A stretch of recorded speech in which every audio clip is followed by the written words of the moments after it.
Hello, everyone. Hope you're all doing well.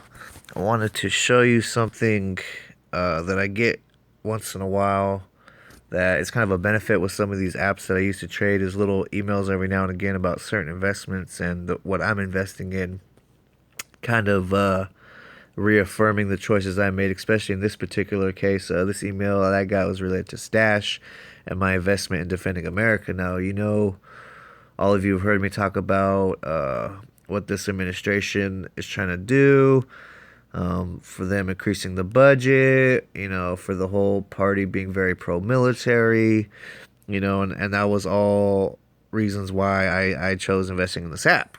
And you see in this little email, they're giving out some more information related to my investment that's just, in my opinion, all positive. But it says Defending America ETF. Here's a recent news update that relates to your investment in the Defending America ETF. President Trump just released his 2018 budget proposal, which includes a request for one of the largest increases in defense spending in American history. How did I know he was going to do that from the start? That's probably the question that everyone should be asking. Probably because it was obvious as hell. He talked about it all the time. That's why I invested in it. It's definitely paying off. Anyway, continuing on, 2018 budget proposal. The proposed budget requested 639 billion. That's billion with a B. God damn it. Let me zoom in on that. You guys don't fucking understand how much we spend on the military. This is ridiculous. No other country spends this much. But anyway, I'm profiting from it, so it's all good. Let me start over. The proposed budget requests 639 billion for the Department of Defense. I can't move this thing. There you go. That's a 52 billion increase from 2017 budget. What will the Department of Defense do with some of the money? They will move forward with spending programs and award contracts to publicly traded companies like Boeing and Lockheed Martin to get the job done. And here's the key point. You have exposure to both of these companies through your investment in Defending America. Now let's see what that money goes to. New tanker aircrafts. Boeing signed a $2.1 billion contract with the U.S. Air Force to build new tanker aircrafts. Those are the handy planes that refuel military aircraft miles above the ground. That does sound important. F-35 Lightning II. Lockheed Martin signed a $1 billion contract with the Naval Air Systems Command to continue making the F-35 Lightning II aircraft. It's a fighter jet that got a special call out as a key investment in President Trump's proposed budget. So that's what I've been talking about for a little bit. Like, for those of you that at least have been watching this channel for a while, I've said that over and over. You're probably sick of me saying it, but this is just an article coming through the Stash service as part of it, where they kind of just inform you what's going on about your investments. And you see here, I got my Live Long and Prosper at a little over 6%, Defending America a little over 4%, Money Machines over 4%, Internet Titans over 3%, Raw Earth at 0.13%, Wireless Wonders down 2%. And my Wireless Wonders and Raw Earth, I have 100 invested versus these other four with only 90 because these two were negative. So I was buying in at a lower price, and I talked about that in another video. I'm trying to add to my position, but I only want to do it when it's negative, when there's a dip down. The only reason why I was doing auto stash up to this point was I was just trying to get to about $100, just to kind of have a flat price for each one, and then let it grow from there. And then I just pretty much made $5 investments in each one of these bottom two at separate times, just when I thought or just when I felt like it. But that information in the email also is in a conjunction with the email or the information you can get through the app on all these other little articles and stuff that it shows you. And the nice thing about that is, you guys at any point could, if you're curious about something or you want to know more, if you want to invest like a Globetrotter, whichever this is, you can go through and read the information. It's a lot of stuff. It shows you what you can invest in, what it benefits from. There's a lot of good information, and I always say in the videos, you all should always not just watch what I'm showing you. You know, watch other channels. You know, watch mainstream news. Watch or listen to people talk. You know, read articles. You know, stuff like that. Always take advantage of that information. You know, don't be left out of the loop. You know, try to know as much as you can. And of course, Robinhood has their little cards that they pop up right here, and you know, you can always swipe them away. I already swiped them all out, so there's not any new ones here. But it'll talk about certain things as well, and you can like click on it. You can start over. You can go through them again, whatever, and you can read that information. And on my Robinhood trading for today, I sold NM. I held it overnight, and why is it not showing up? NM, there it is. And it basically popped. So this is like morning, the 15th, and then 16th just shot up. And of course, the 15th was when I made the video yesterday about the Fed raising the interest rates, and you know, talking about that a little bit, what people think, what they're speculating on, what I'm kind of speculating on. And now you had that pop, and it got all the way to 180 about. So I bought here around 170 around this flat area, and then jumped up 10 cents, and I sold it at a buck 82, which you see right here towards the bottom a little bit. So I pretty much sold it at the peak, which yay for me. That like never happens, so it's nice to have that once in a while. And you know, like I said, I make small trades. You know, I'm not the 200, 300, $400 a day trader, at least not yet. You know, like I still swing trade. I still got a full-time job. You know, I trade on the side. And I'm trying to build up and get better and better. And I'm trying to show you all as much as I can so you can hopefully do the same and be successful. I'm not saying I'm successful. I'm trying to be. But we can all be successful together if we all learn from each other. But anyway, that's the information that Robinhood could give you. Acorns also has some information. They're not as much. I would say Stash is better at it for sure. But Acorns does have like little emails and stuff it sends you once in a while. And I'm sure you all have seen the screen enough times. You know that I started from zero. I basically built up to like $1,000.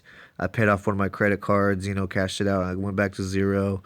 I ran it up to about 700. Then I paid off another card. Then I ran it down, and then basically spent it up to 400. And then I went towards my move. I moved recently, so that helped me with like the down payment and all that stuff.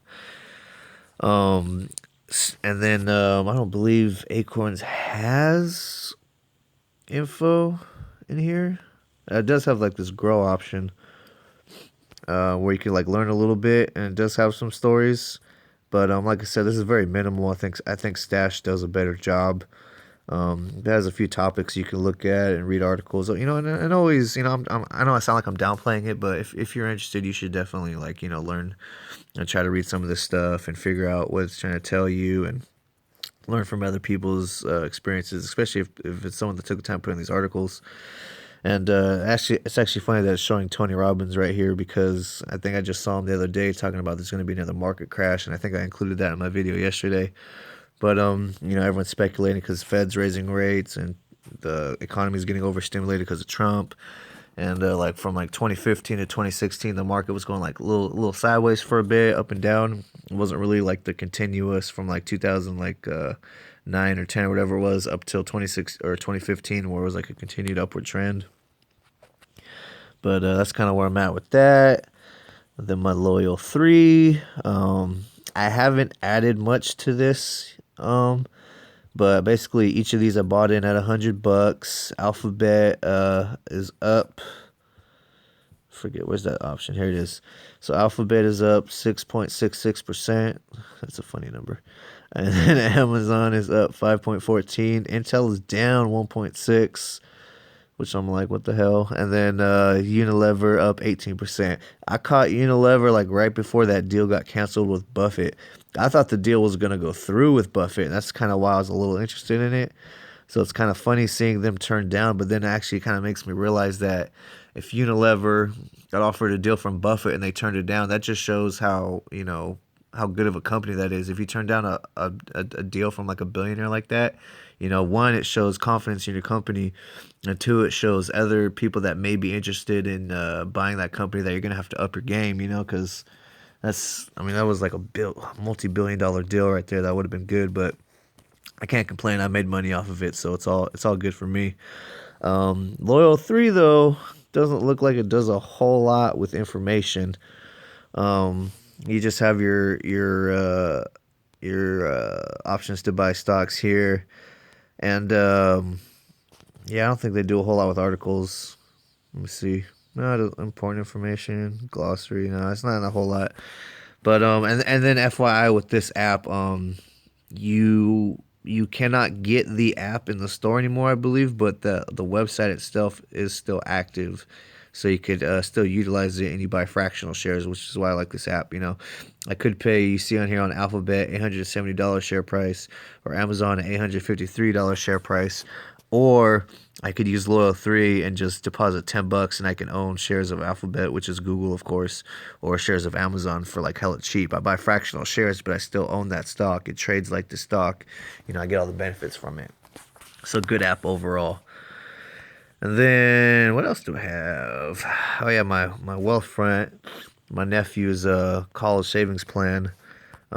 Basically I just have it set on an auto deposit every month. $100 goes in it, so you have to have 500 to open it, and then every $100 every their cent. So I basically have like a $14 return, and I have $700 that I invested. And you see time weighted 2.7, money weighted 2.6, activity, and then my allocations. This is where more I look at. My U.S. stocks allocations up 4%. My foreign stocks up 3%. Emerging markets 5%, and dividend growth 5%. Those are probably looks like the best ones. Real estate's been down. I've noticed almost every time I've opened this app, the real estate has always been down. I don't know if I can maybe remove that from this little traits app. I don't know if Wealthfront allows you to do that or not. I'm kind of curious, but that's really the only one. These other ones are doing good though. And then corporate bonds down 0.1%, and emerging markets up 1.6%. But and there's like a trip, I think like a trip, oh yeah, trip tax deferred account. It's all gonna go to my nephew one day. So hopefully one day he'll be like a successful doctor or whatever. When I get old and I'm fucking lonely and shit, he'll fucking buy me a hot nurse or something, pay me back. But if you guys are interested in setting up one of these, I made like a couple videos on it, and I'll try to keep updating you all on it, so you kind of know how it's going. And then if you have other apps or even services that you know about that might be better, leave a comment, let me know. If you have any information about some of the stuff you want to leave a comment, let me know. Go for it. Um, that's really it. I mainly just wanted to touch on that stash service. I like getting those emails. Like I like that app to do that, and I do think Stash is one of the better apps that I have. Robinhood being the best, obviously. But yeah, I just kind of wanted to run through that real quick. I've been trying to get back to making more videos for you all. I know there was like that little vacancy in like the past couple weeks because I was like moving, so I'm trying to get back into it. Um, and I've been trying to answer all your questions. Again, I apologize if I don't get to your question. It's not that I'm purposely ignoring anyone or anything like that. It's just they've been like compiling up more and more, and I'm trying to do my best to get to them. But I enjoy doing it. I like that I can help people. It makes me feel really good about my life, and it's just an amazing feeling. So thank you all for that. And anything else, of course, ask away. Feel free. Just let it rip. Even if you want to talk shit, go ahead. Criticism is good in my opinion. I think more people need it, versus just getting upset about it. But with that, as always, if you guys like my channel, help me out. Click like, subscribe, keep this thing going. And I look forward to see or talk to you all in the next video. All right, later.